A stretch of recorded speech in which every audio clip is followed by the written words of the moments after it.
Adegan pertama memperlihatkan seorang gadis desa yang masih lugu dan yang baru memiliki bulu halus akan pergi ke sebuah kota untuk merantau dan mencari penghidupan yang layak di kota Poipet, Kamboja. Setibanya di terminal, anak gadis itu kemudian dijemput oleh seorang omong asing lalu membawanya pergi dengan sebuah mobil, di mana di dalam mobil tersebut sudah ada omong lain yang menunggunya. Kemudian dia diberi sebuah minuman yang faktanya sudah diberi obat bius. Alhasil, dia kemudian pingsan dan dibawa ke sebuah tempat seperti gudang. Kenyataannya anak gadis itu ditangkap oleh mereka dan akan dijual, dan juga akan dijadikan sebagai wanita pengencrot bagi para om-om nakal. Bahkan mereka sengaja merekamnya agar nantinya bisa didownload bagi para penikmat situs.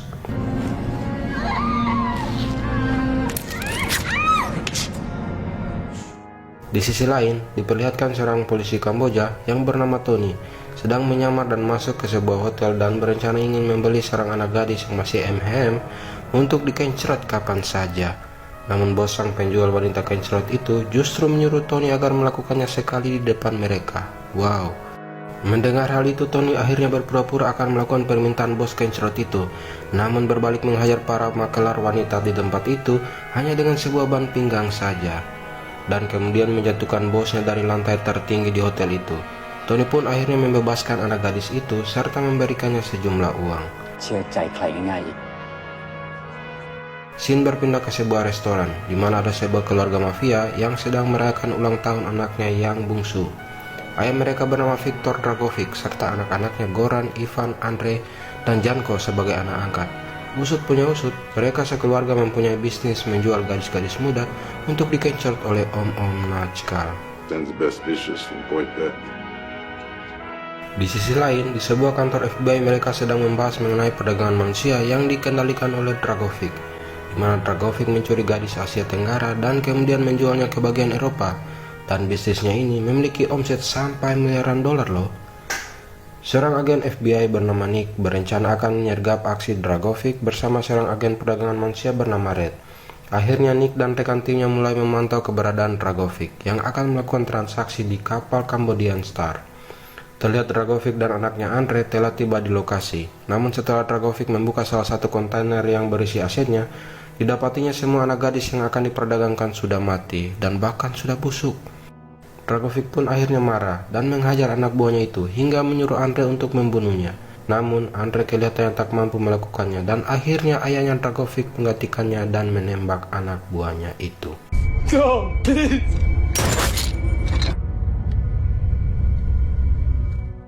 Nick dan timnya tak menyanyiakan kesempatan itu dan mulai beraksi menyergap Dragovic bersama komplotannya.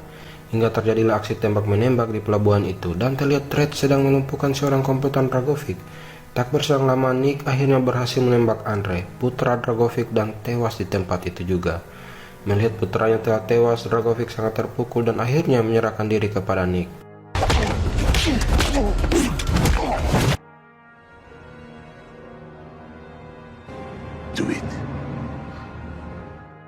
Akhirnya Dragovic berhasil ditangkap dan dibawa untuk diperiksa. Dan faktanya, walaupun Dragovic ditangkap langsung bersama barang buktinya, namun dia berhasil lolos dari tuduhan tersebut dan akhirnya Dragovic dibebaskan.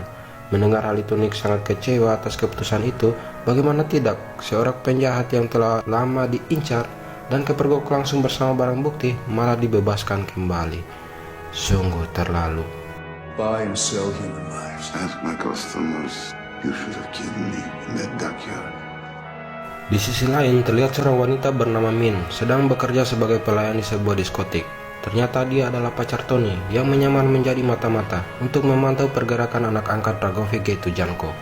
Kemudian adegan yang kalian tunggu-tunggu pun tiba. Min dipaksa untuk melakukan pengencrotan bersama 3 pria sekaligus. Bahkan akan direkam guna memuaskan mereka penikmat situs. Wow, amazing. Wow. Usut punya usut, ternyata Min sudah menghubungi Tony bahwa dia nantinya akan dijadikan sampel pengencrotan. Hingga akhirnya Tony datang dan menembak mereka, bahkan di antaranya ada yang mendapat pukulan tepat di perkakas masa depannya.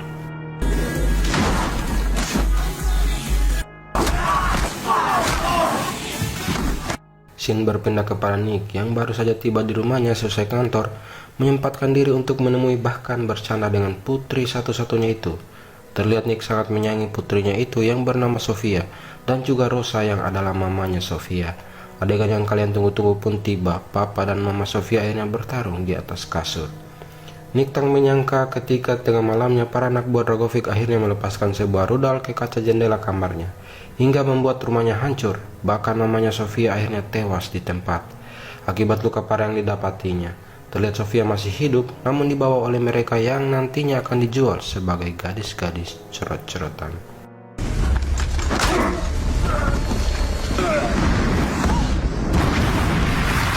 Setelah peristiwa itu, Nick masih bisa selamat dan akhirnya dibawa ke sebuah rumah sakit. Ketika Nick sudah disiuman, dia mengatakan kepada rekannya dan kepada agen Red yang kala itu sedang menjenguknya bahwa Sofia anaknya masih hidup.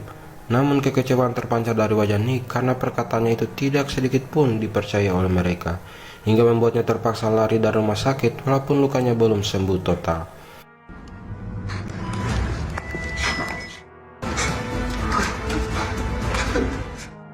Setelah lari dari rumah sakit, ternyata Nick kembali ke rumahnya untuk mengambil sebuah foto Sofia yang masih tersisa dan sebuah shotgun, lalu pergi ke sebuah klub untuk mencari informasi mengenai sebuah tempat penjualan anak-anak gadis dan berpikir mungkin anaknya Sofia juga berada di sana. Namun sesampainya di sana dia tak mendapatkan apa-apa, hingga membuatnya geram dan akhirnya meledakkan klub itu dengan sebuah bom molotov.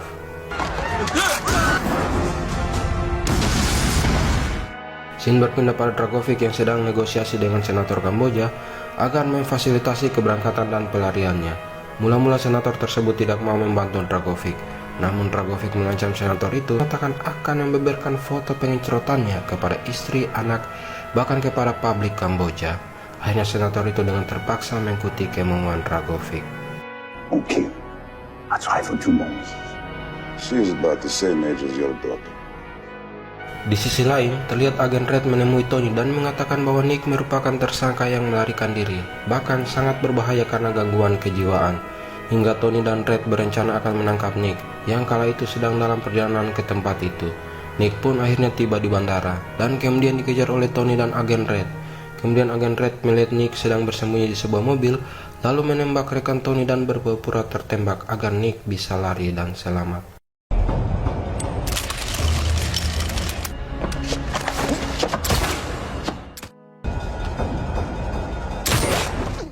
Mendengar tembakan, Tony langsung lari menemui rekannya, namun hal menyedihkan pun terjadi. Rekannya sudah tewas dan agen Red terlihat lemas karena terkena tembakan sendiri. Lalu agen Red mengatakan bahwa Nick yang melakukannya, karena sekarang Nick sudah menjadi gila. Kayaknya agen Red ini ingin mengadu domba ya. Mendengar akan hal itu, Tony naik hitam dan langsung mengejar Nick, dan terjadilah aksi kejar-kejaran di daerah itu.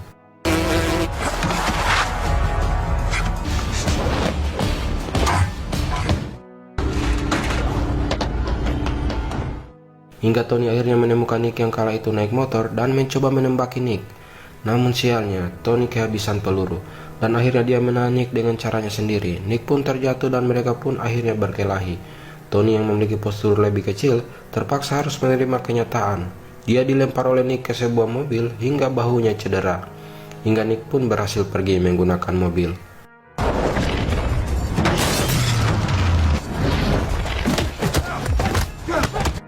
Scene berpindah, terlihat Tony sedang berada di sebuah mobil bersama dengan agen Red dan akan menuju ke diskotik tempat tujuan Nick. Lalu dia mencoba menelpon pacarnya Min yang kala itu sedang bekerja di diskotik. Ternyata agen Red memperhatikan gerak-gerik Tony. Dia berencana mencari tahu siapa sih mata-mata Tony yang selalu memberikannya informasi. Nick pun akhirnya tiba lebih dulu dan langsung masuk ke ruangan pemilik diskotik tersebut. Ternyata Nick menemukan pemilik diskotik tersebut sedang melakukan pengincerotan. Melihat pemilik diskotik sudah akan mencapai titik puncaknya, Nick kemudian menghajarnya dan menanyakan keberadaan Janko. Namun sang pemilik diskotik terus ngebacot hingga membuat Nick akhirnya membunuhnya dengan sebatang sumpit.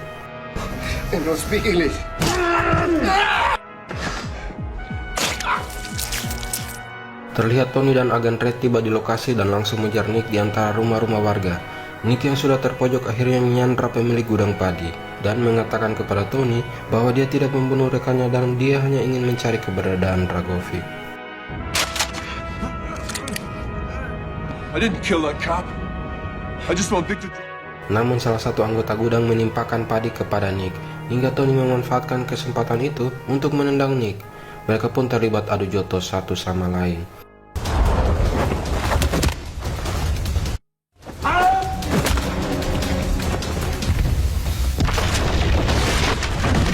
Tony terus mengejar Nick dengan tendangan-tendangan mautnya hingga Nick terjatuh. Dan siapa sangka, ketika terjatuh Nick mendapatkan sebuah pistol dan mengarahkannya kepada Tony. Namun Nick tidak menembaknya, melainkan hanya menembak pembatas listrik dan kemudian lari meninggalkan Tony. Kejadian tersebut membuat Tony bingung, karena jika dia psikopat, pasti dia sudah menembaknya. Agen Red datang dan membantu Tony berdiri, namun sambil diam-diam, dia mengambil ponsel milik Tony. Pengkhianat nih Agen Red. Setibanya di diskotik, Agen Red memeriksa daftar panggilan Tony dan bermaksud mencari tahu siapa mata-mata Tony yang selalu memberikan informasi kepada Tony. Alhasil, Agen Red akhirnya menemukan orangnya. Ternyata dia adalah Min, pacar Tony. Melihat akan hal itu, Agen Red akhirnya menghubungi Ivan, salah satu putra Dragovic, dan memberitahu bahwa ada mata-mata di diskotik yang dia kendalikan. We'll send someone for her now. Found out who's leaking the information to the police. Terlihat Nick sudah tiba di sebuah pergudangan tempat Janko sang anak angkat Dragovic menjalankan bisnis haramnya. Nick bermaksud ingin bersembunyi bersama para gadis-gadis yang disandra. Namun salah satu anak buah Janko mencoba menceroti anak-anak itu, hingga membuat Nick naik pitam dan langsung menghajar mereka, yang pada akhirnya sebuah tembakan terlepas dari seorang anak gadis dan membuat seluruh anak buah Janko terpusat ke tempat itu. Faktanya Nick menemukan puluhan anak gadis yang disandra oleh Janko, di mana akan dijadikan gadis pemuas nafsu para om-om Natskal. Hingga Nick menembaki semua anak buah Janko di tempat itu, Janko yang sudah terpojok mencoba untuk melarikan dan meminta bantuan Ivan dan Goran. Namun sialnya, Ivan malah menembak Janko. Father would never! Ternyata Tony juga mengetahui lokasi Janko melalui CCTV di diskotik. Hingga dia berangkat dan tiba bersama Agen Red, akhirnya Tony bisa menodong Nick. In a month! I told you I didn't kill him.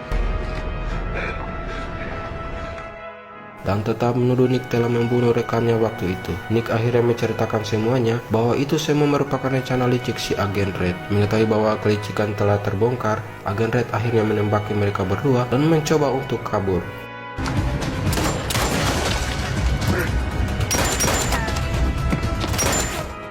Mengetahui fakta yang sebenarnya, Tony akhirnya mengejar Agen Red dan mereka pun terlibat adu jotos di sebuah gudang. Ternyata Agen Red sangat terlatih, di mana semua tendangan maut Tony bisa dilumpuhkannya. Agen Red terlihat ganas saat kacamatanya terlepas dan Tony menjadi bulan-bulanan pukulannya, hingga Tony akhirnya melepaskan jurus lutut yang selama ini dipendamnya dan membuat Agen Red terlempar dan lehernya terkena serpihan kaca jendela.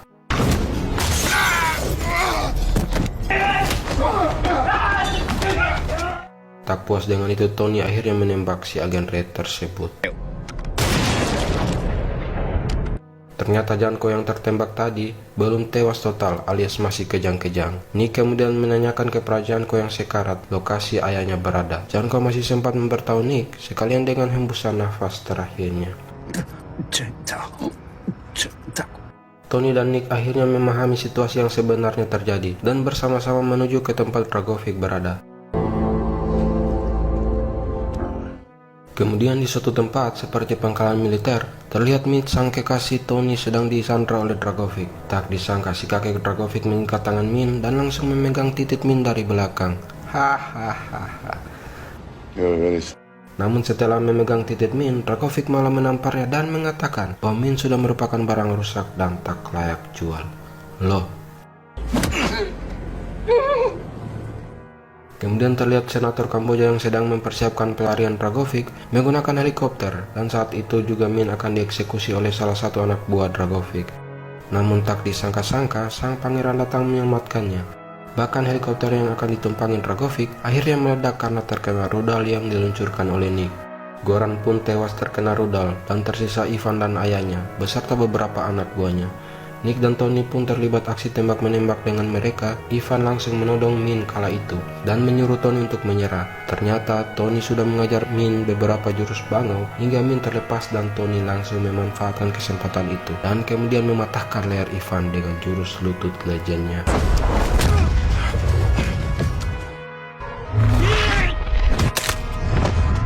Di Di sisi lain, terlihat Nick sedang bertarung dengan Dragovic. Di sela pertarungan itu, Nick mencoba menanyakan keberadaan anaknya Sofia kepada Dragovic. Kenyataannya, Dragovic malah mengejeknya dan berkata bahwa dia tak akan bertemu dengan anaknya lagi. Mendengar hal itu, Nick langsung termenung dan sedih, bahkan lesu. Bahkan dia tak lagi fokus ketika Dragovic menusuknya. Dan parahnya, Dragovic mengatakan bahwa Sofia merupakan barang bagus untuk dipasarkan. Seketika itu, power Nick langsung up dan kemudian berbalik menusuk Dragovic. Akhirnya Dragovic tewas dan meledak bersama helikopter di tempat itu.